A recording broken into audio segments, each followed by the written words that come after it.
11월 27일 엊그제 삼성전자의 2025년 정기 임원 인사를 많은 이들이 관심을 갖고 지켜봤습니다.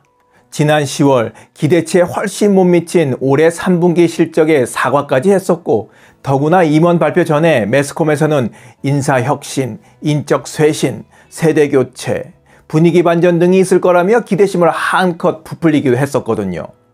부족한 실적에 사과를 하면서 제도에게 계기를 만들 거라는 다짐도 했으니 모두의 예상과 트럼프의 리스크까지 훅쩍 뛰어넘을 수 있는 혁신적인 인사가 단행되길 기대했었습니다. 하지만 삼성의 인사는 혹시나로 시작해서 역시나로 끝나고 말았습니다. 삼성전자가 정말 위기감을 느끼고 있는 걸까 하는 의구심마저 드는 인사였습니다. 이런 말씀을 드리면 또 네가 뭔데 그런 평가를 하느냐 하실 분들도 계실 수 있겠는데, 임원 발표 전후로 달라진 삼성전자 주가 변화를 보면 시장이 이번 임원 인사를 어떻게 평가하는지 알 수 있습니다. 임원 발표 전에는 턱걸이라도 58,000원대에 걸쳐 있었던 주가가 발표 후에는 뚝 떨어져 이 영상을 찍고 있는 이 시간 55,400원까지 내려앉았습니다. 주주들은 무엇에 실망하고 있는 걸까요? 위기를 불러온 근본 원인이 제거되지 않았기 때문입니다.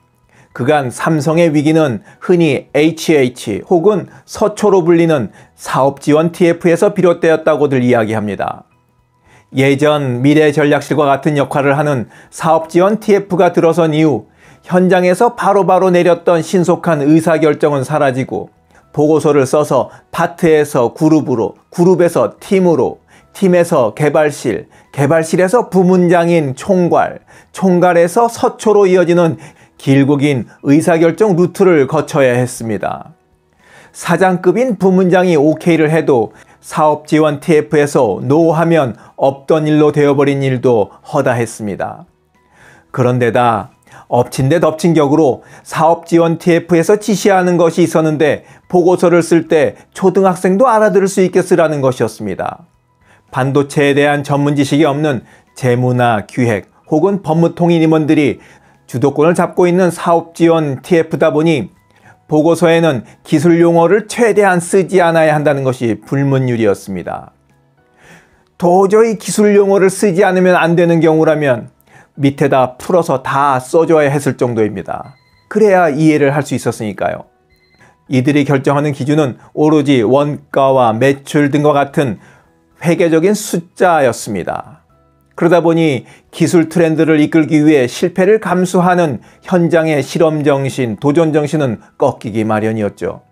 그래서 전문가들은 삼성전자의 위기를 불러온 근본 원인을 타개하기 위한 가장 중요한 전략으로 다른 무엇보다 우선 첫째로 현장에서 자율적 의사결정을 할 수 있는 조직 문화를 복원할 것과, 두 번째로 재무, 기획, 법무통이 주도하는 임원진을 산업의 방향을 이해하는 사람들로 다양하게 구성해야 한다고 주문해 왔습니다. 하지만 삼성전자는 이번 임원 인사에서 주로 반도체 부문의 개별 사업부장을 대상으로 문책성 인사를 단행했을 뿐 수뇌부인 부회장단은 전부 자리를 유지했습니다. 2인자로 불리는 정현호 사업지원 TF장과 대표이사를 맡고 있는 한종희 디바이스 경험 부문장, 전영현 반도체 부문장이 모두 자리를 지켰습니다. 반도체 부문의 경영 전략을 짜는 사장급 보직도 부회장 직속으로 신설했다지만 이 자리를 차지한 이도 엔지니어가 아닌 기획 재무통인 김용관 사업지원 TF 부사장입니다. 회사 안팎에서 실질적인 사령탑으로 인식되는 사업지원 TF는 쇄신을 비켜간 겁니다. 정현호 부회장이 이끄는 이 조직은 지난 10월 본격화된 위기설 국면에서 회사 안팎으로부터 책임론에 휩싸인 바 있습니다. 그럼에도 불구하고 이번 인사에서 사장 승진자 1명을 배출하고 미래전략실 출신인 재무 최고 책임자 CFO에 박학규 사장이 합류하는 등 되레 조직이 보강되었습니다. 권한과 책임의 불일치를 일으킨다는 비판을 받았던 정현호 부회장의 미등기 임원 신분도 유지되었고 말입니다. 삼성전자는 이번에 쇄신 인사를 단행했다고 설명하지만 고려대 김우찬 교수는 이번 인사에서 실질적인 변화가 보이지 않는다며 삼성도 위기에 대한 해답을 찾지 못한 것으로 해석된다고 말했습니다. 삼성전자는 변함없는 체제로 위기를 넘어설 수 있을까요? 여러분의 의견을 기다리면서 오늘 이야기 마치도록 하겠습니다. 지금까지 원더풀 인생 후반전이었습니다. 감사합니다.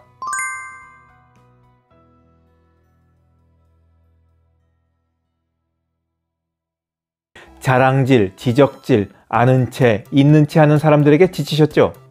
상대방의 얘기 경청하고 익은 벼처럼 겸손한 사람들이 모인 곳이 있습니다. 바로 네이버 카페 실버들의 전성시대입니다. 너무 가깝지도 너무 멀지도 않은 친구가 필요하다면 네이버 카페 실버들의 전성시대로 오시면 됩니다.